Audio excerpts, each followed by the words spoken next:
শুনতে খারাপ হলেও এটাই আমাদের জীবনের কঠিন বাস্তব। আমাদের প্রত্যেকের জীবনে কোনো না কোনো সময় এমন কিছু সম্পর্ক তৈরি হয়, যার আগাগোড়ায় লুকিয়ে থাকে শুধুই স্বার্থ।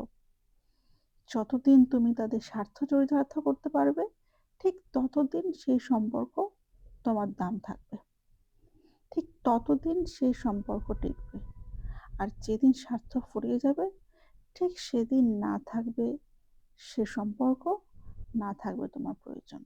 জীবনে এই জিনিসটা যবে থেকে বুঝতে পেরেছি, তবে থেকে কিছু সম্পর্ক থেকে নিজেকে দূরে সরিয়ে নিয়েছি। অনেকের অনেক বড় ফ্রেন্ড সার্কেল থাকে। তারা একসাথে ঘুরতে যায়, একসাথে মিট করে, অনেক মজা আনন্দ, অনেকভাবে তারা টাইম স্পেন্ড করে। আমি সেই সব মানুষগুলোর থেকে একদমই আলাদা। আমার না আছে সেরকম বড় কোনো ফ্রেন্ড সার্কেল। বড় ফ্রেন্ড সার্কেল কি আছে, হাতে গোনা ভালো বন্ধু একটা ১ জন ২ জন আছে। অ্যাকচুয়ালি বন্ধু বলতে কাকে বোঝায়?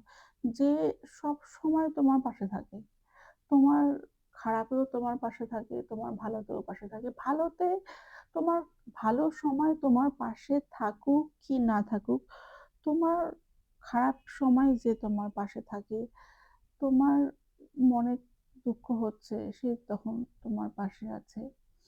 তোমার মন ভালো লাগছে না, তুমি কষ্টে আছো, কোনোদিন এমনিই ভালো লাগছে না, কোনো কারণ নেই। হয়তো তুমি তাকে ফোন করে বললে, "তুই এক্ষুনি চলে আয়। আমার ভালো লাগছে না।" কোনো কারণ নেই ভালো না লাগার।